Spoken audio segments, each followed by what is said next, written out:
Welcome to the Yes in the City show. I'm Cam. I'm Naz, and tonight we're honoured to be joined by the Deputy Leader of the Scottish National Party at the House of Commons, one of the longest serving politicians from Scotland, the Member of Parliament for Perth and Kinross, Pete Wishart MP. Thank you. Thank you.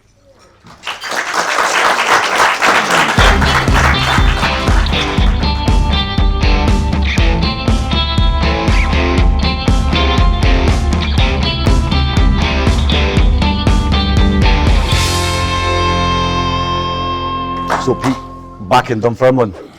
Yeah, I mean, it's fantastic being back here, and I remember very clearly my introduction to the Scottish National Party, and it was all around the Dunfermline constituency branch there, and I'm looking around the room and there's even some veterans from that time in the early 1990s, most notably Jim down the bottom there, Jim Norris. And it was...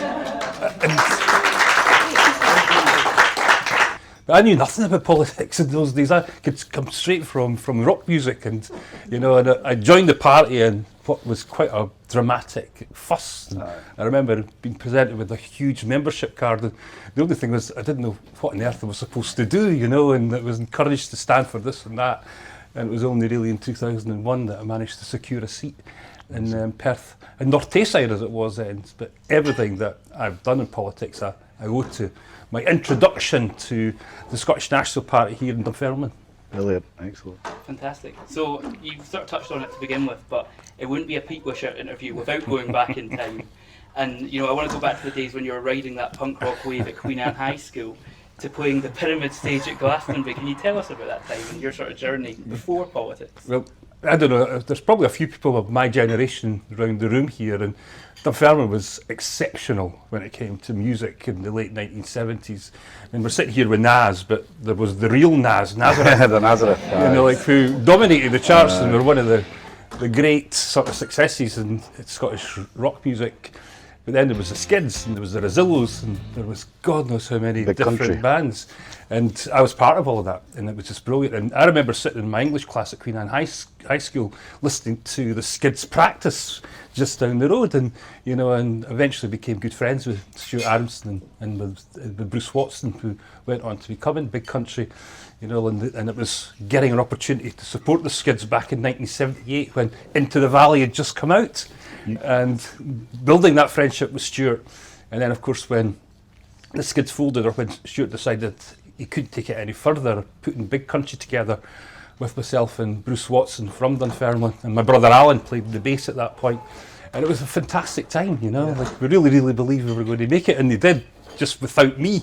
We had a little difficulty with Alice Cooper, and there's a story there at some point which I'll regale to you all, but it was because of that we were out. We did have a great music scene in Dunfermline. I remember Stuart Adamson, our family used to run the Royal Bengal in the town, and there was a few boozy nights that I'm sure you were involved in, and some memories from that. And I think the ballroom, I remember it being a nightclub, but it used to be quite a big music venue, didn't it, back then? Definitely. I must have played the ballroom about 8 times in my short Dunfermline musical career, and it was all the top bands used to stop off at the ballroom. So I saw the Clash twice there, I saw Elvis Costello, saw Susie and the Banshees, and nearly every single one of these bands that played at the ballroom at that point, the Skids would be the support, So it was a fantastic scene that we had around Dunfermline, and I let everything about music just be part of it all, and particularly my friendship with Stuart.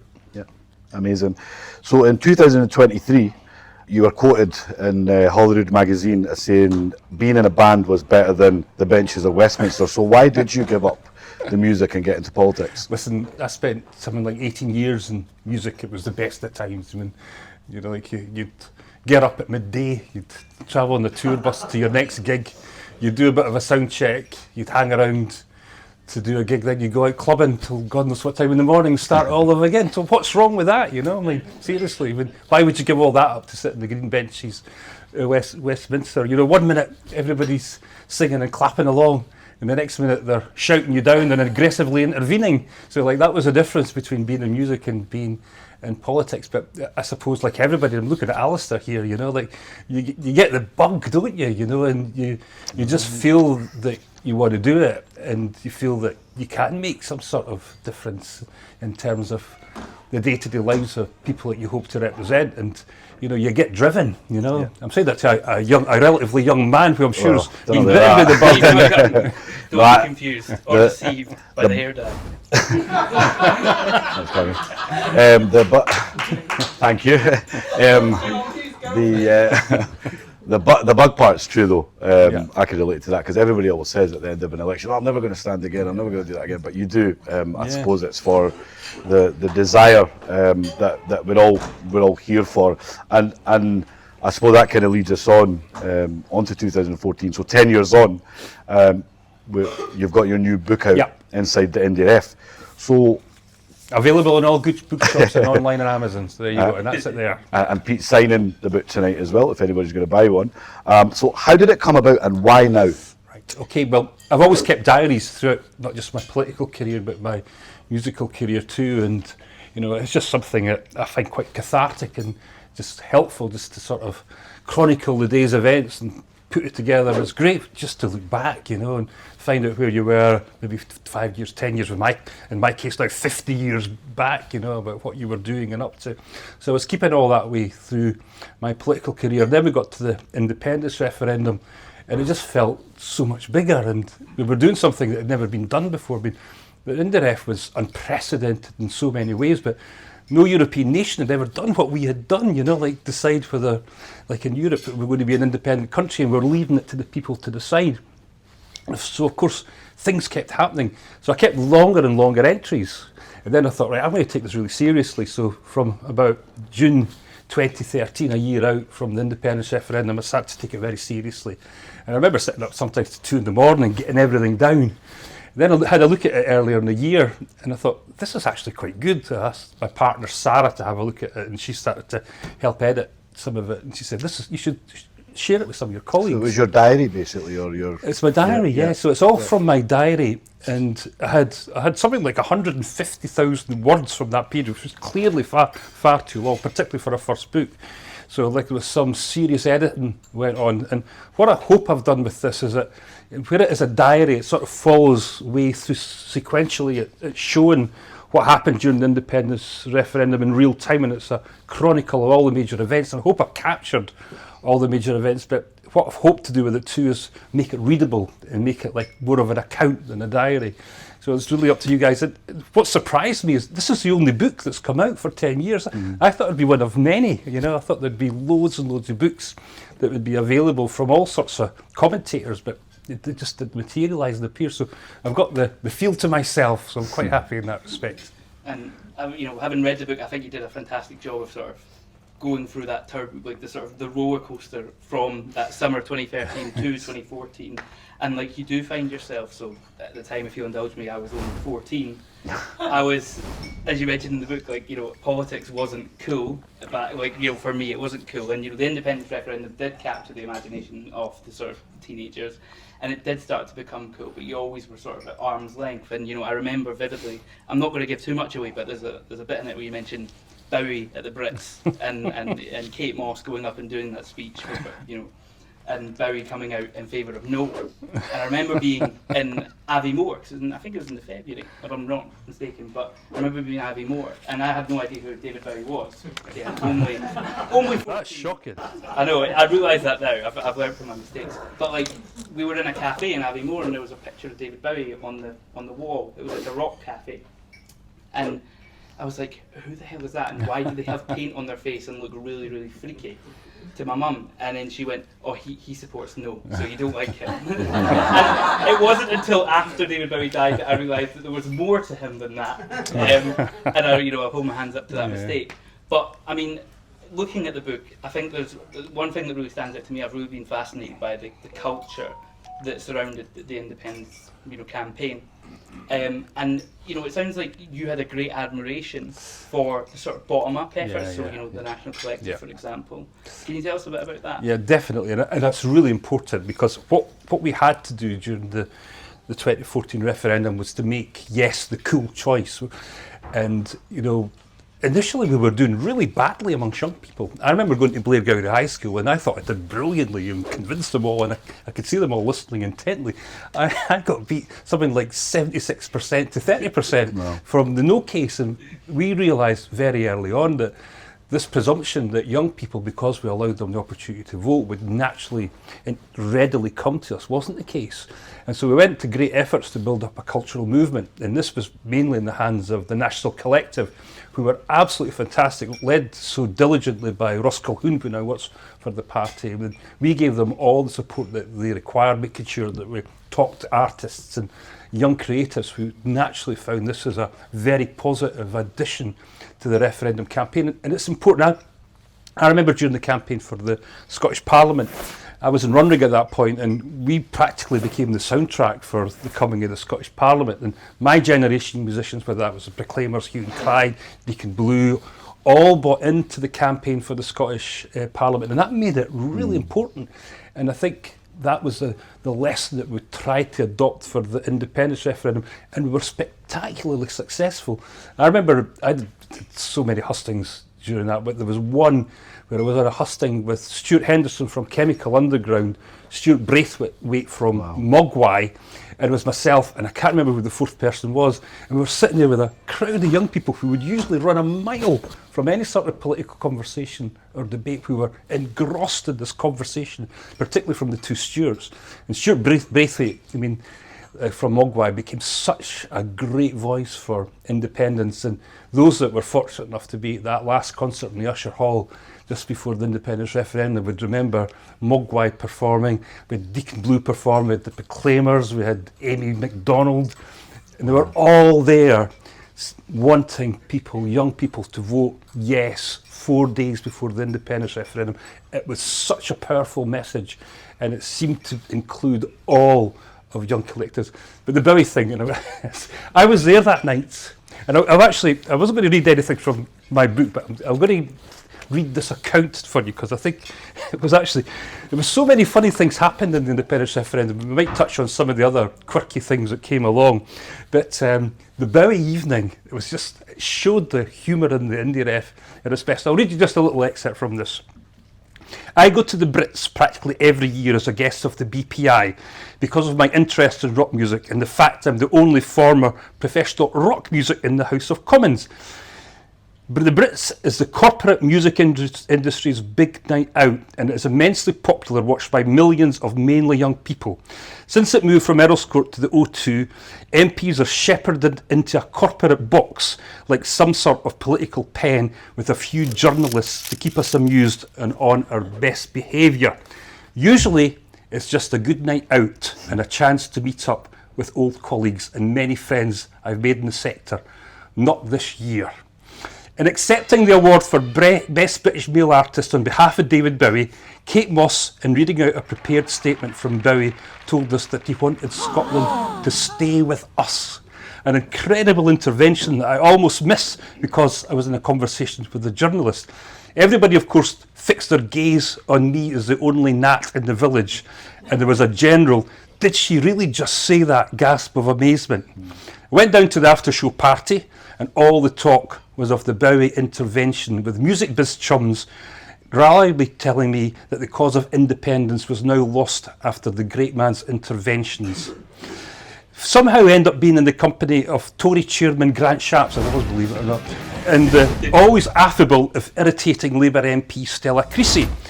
Eventually we find BPI's chair, Jeff Taylor, and I asked him if he knew that statement would be made. He had no idea, and no one had thought to ask Kate Moss what she was going to say. Then on social media, the remark went mad, and it was picked up, and they had the hashtag Bowie Scotland, and there was some great things that came out. There was Ziggy played Stranraer. There was Jock, I'm only dancing. And then there was my favourite, the man who fell to Perth. It was fantastic stuff, and showed the IndyRef is really most comical deaths.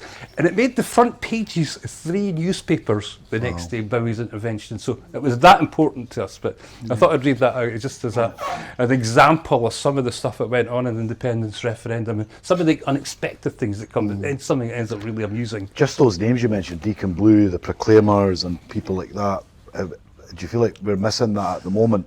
Like those kind of big names supporting us and supporting the movement? I think all of them still very much are yes supporters. Yeah. And, you know, like, and if there was ever a campaign, a real campaign, a grassroots campaign put together, they would be back on board. Yeah. I mean, I'm good friends with Ricky and with Pat, and you know, we were all from the same generation in the late 80s, early 90s, and it wouldn't take much to get them their support again. But you know, this is why hopefully some of the conversation will be round about the need for a campaign to get that energy back. What we need to do more than anything else is to get the energy and excitement that we had in 2014 back on the road again, and get the gang back together and doing things and making sure we're making progress. You'll not know Deacon Blue, will you? You're more a One Direction guy. I do like One Direction. They're pretty good. Harry Styles is particularly good. Right, okay, moving on. So can you tell us a bit more about Yes in the Square? And some of your other campaign efforts. I saw your event with Dougie McLean just before the vote. Yeah, I mean, Yes in the Square is just something that, like, we were all looking for different things to do in our constituencies, and so what I thought I'd do was I'd put together a sort of touring outfit with some of the local musicians and some of the great Perthshire performers that we have. And so what I did was I went round, I tried to identify every square, you know, every town or village has a village square or a town square, and we put on a show. And I made a speech, other artists performed, I'd bring guest speakers along, and there were some days we got lots of people. I remember being in Aberfeldy, and I think there must have been about 200 people turned out to watch it. Blair Gowrie, we had over 100 people, and we did it in the city centre in Perth, and people used to come along from all over Scotland to see it, and it was a great thing to do. I don't know if we changed any minds, but like we all had a great time doing it, which I think was Live the main thing for performances us. of Caledonia. Well, that was the last Saturday before the independence referendum. I organised a flash mob in Perth, centred around Dougie McLean and the song Caledonia. So there was a busker that I knew. So I said to him, if you start playing Caledonia, what we'll do, we'll get other musicians to join you, then the independence choir would come, and then everything would build up to Dougie coming along himself. But the thing is, I tipped everybody off the night before, and there was hundreds of people in Perth High Street, and the busker forgot the words. So he said, and I thought, oh God. So we just dragged Dougie in, and when Dougie appeared, it was just amazing. Yeah. And of course, like, there was people practically in tears singing along that day. There's some great video recordings in Dougie performing Caledonia, and I think for us in Perth, you know, like, it's a special song for us in Perthshire. And Dougie just was great that day, you know, and it was just a fantastic way to end our local campaign in Perthshire. Yeah, no Jim Murphy moments in Perthshire. I don't know if you know my relationship with Jim Murphy. It's not what you would call the positive variety. Jim Murphy's the only guy I actually ever thought in politics that was going to take a swing at me. And, you know, like, him and I fell out spectacularly when I was first elected. I got the Standards Commissioner to investigate a complaint that he was using his parliamentary emails, letters and letterheads for political campaigning, which is clearly against the rules. He was cleared, but he never forgave me. And he kept this incredible grudge against me all his parliamentary career.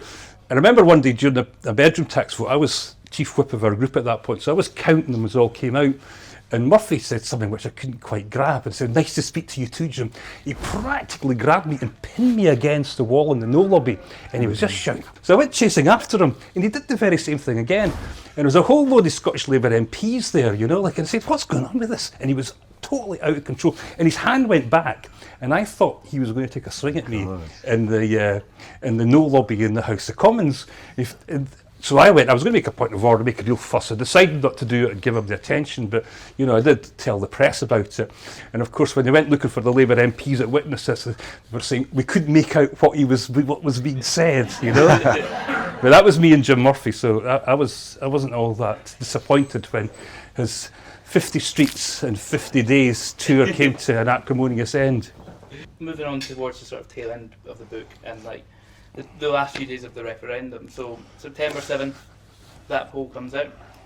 changes things, doesn't it? Yeah. It changed absolutely everything. I mean, and it was the one point that I think everybody in the campaign felt that we could win this. We could seriously. I think we always believed and hoped that we would, but like I don't think anybody seriously thought that we were actually going to prevail. I mean, the forces against them were just, like it was overwhelming. Like there was us, there was the whole media, the Westminster establishment, all the other political parties, and then there was a Yes campaign, with a few bloggers and, our ability to reach people on social media, and then this came out, and I think we'd all sort of seen it building.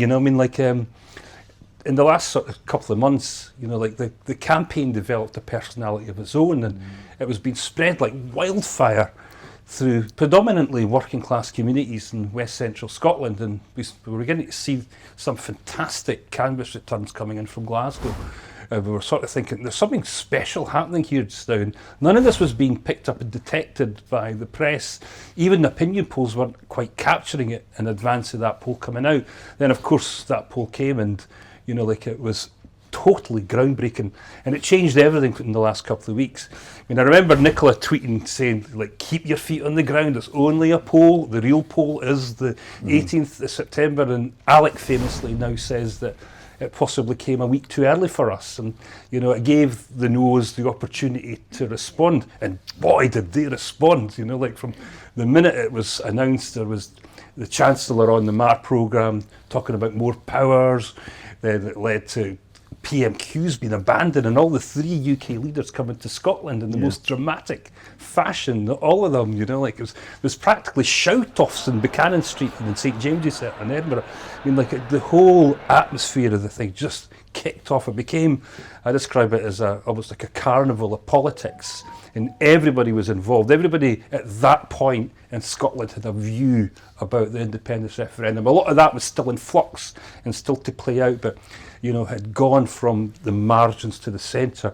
And the one day, and I chronicled this in the book, is I went down to the House of Commons the day after that poll came out, and we made endless points of order trying to wind them up and saying, are we going to have a statement about these more powers? And you could tell this was really freaking them out. And all these Tory MPs were coming to me and saying, do you think that we might lose this? And I was saying, I think you might, And they were saying, how's this happened? And the Metropolitan Press just went nuts. And then, of course, they all descended on Scotland. Yeah.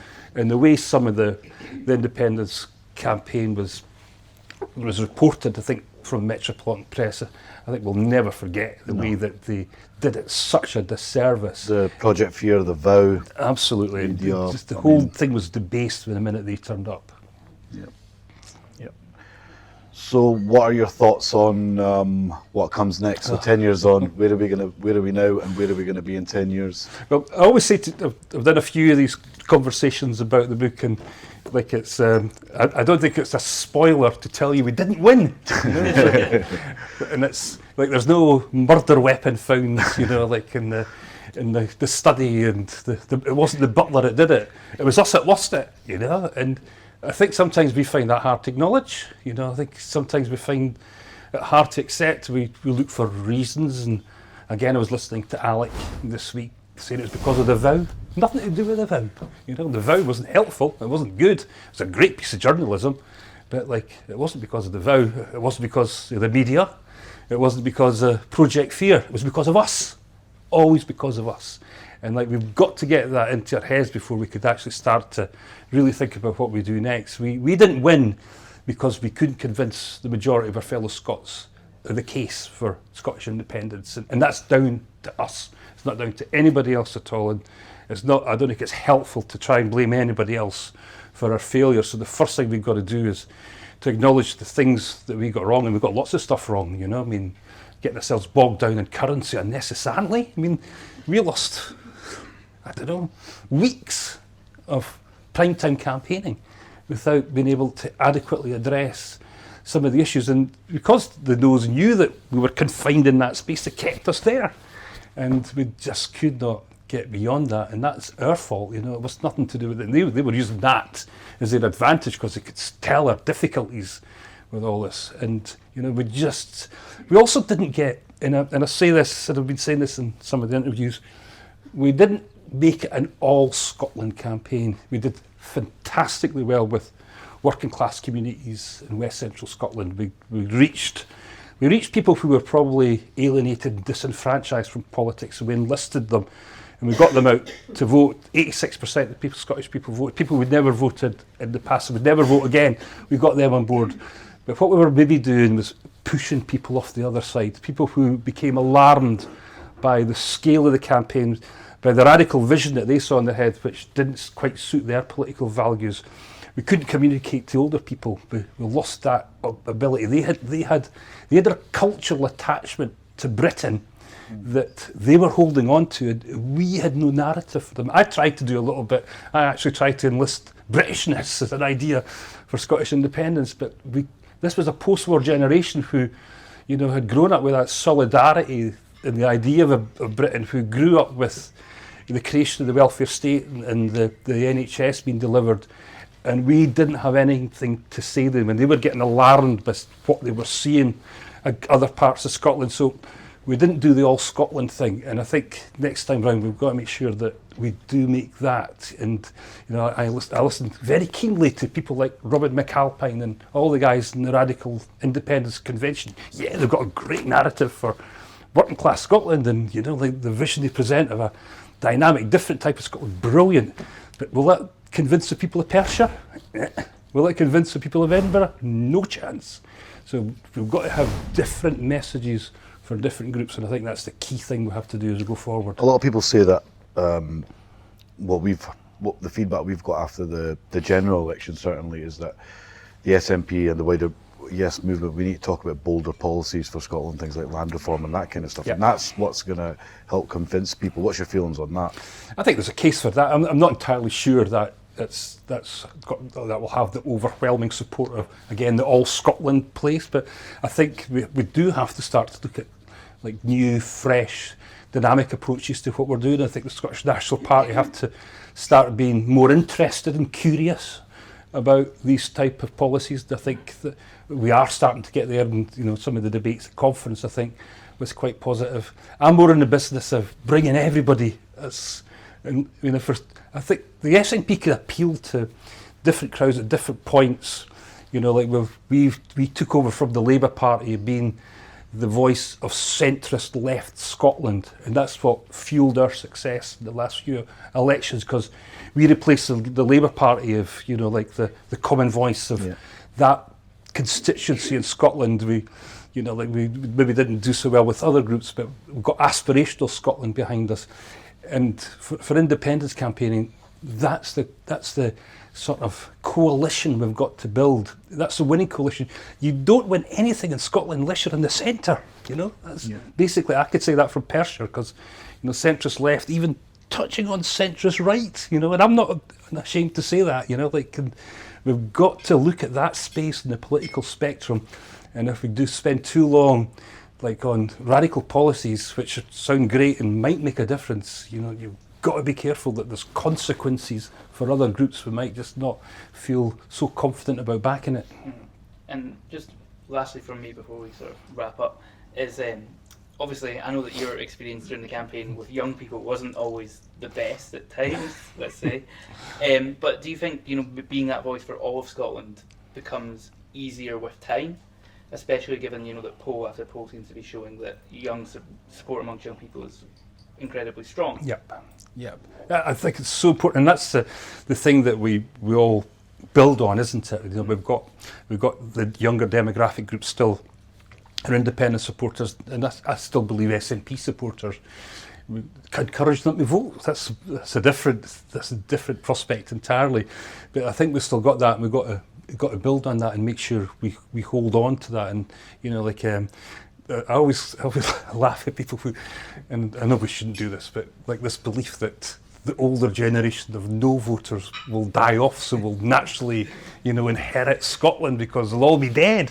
That doesn't quite work like that. People change their opinions and views as they get older, and so you might have been like yourself, Cammy, the youngest, most enthusiastic, and when you get to my age, I think, but see that independence idea, it's not for me anymore. I've got my pension to look after. So we've got it's not that natural. We've got to keep on working and keep that on board. But it's really important that we do that particularly with the younger demographics. Brilliant. I'm going to take some questions from the audience, if that's okay. Would anybody like to ask Pete a question?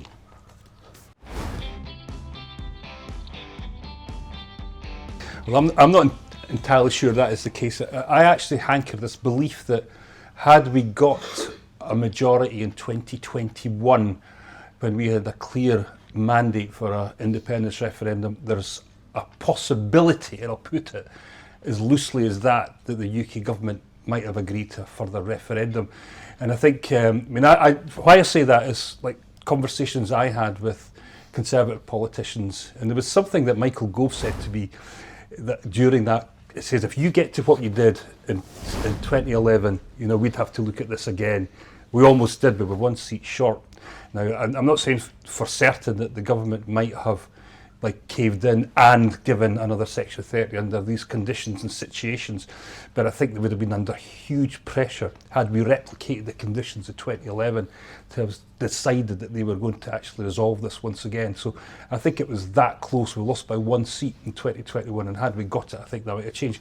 But do I think, and I listened carefully again to what Keith said this week, Keith Brown, and I think that was an important intervention. As most of you know, I was a massive enthusiast and supporter of a de facto referendum for the last Westminster election. I thought we'd run out of road with Westminster, and after the Supreme Court ruling, I came to the assumption that there wasn't any mileage in dealing with Westminster, that it was becoming increasingly apparent that they were hardening their attitude and approach to this. So I'm quite open to using elections as a means to try and resolve and settle this question, and I think that we may use this again in the future. Would it be right to use the next election? I'm not sure.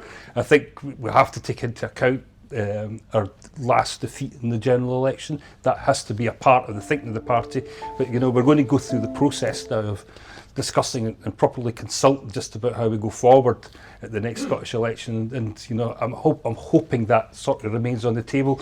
I'm not buying in at all to the Ash Reagan using the list vote as a determinant to do that. I don't think you can use half an election to settle a de facto question, but I'm open to putting this to a convention, seeing what ideas come forward. We've not got a monopoly of ideas and ways forward in the Scottish National Party, and we need to put a space there somewhere where people can come together from all the different parties, from Civic Scotland, where we could discuss this properly, without fear or favour, and in a place of mutual respect and engagement. And I think a convention idea is certainly what I would propose as a way forward at this point. Brilliant. It's funny because, for most rock and roll bands, right, and I wouldn't say Runrig were a rock and roll band, if anything were a rock and folk band, and I think it's as close as we get. But at the back of the tour bus, most of the conversations, amongst all young musicians is sex, drugs and rock and roll. It wasn't quite the case with Runrig. It was more Scotland's constitutional question that was being discussed at the back of the tour bus. But all of us were massive political junkies in Runrig, and we were all Labour supporters. I was a Labour Party member back in the 1980s. I stood as sabbatical in Murray House in Edinburgh University, and it was a Labour candidate. I did that. All of us were.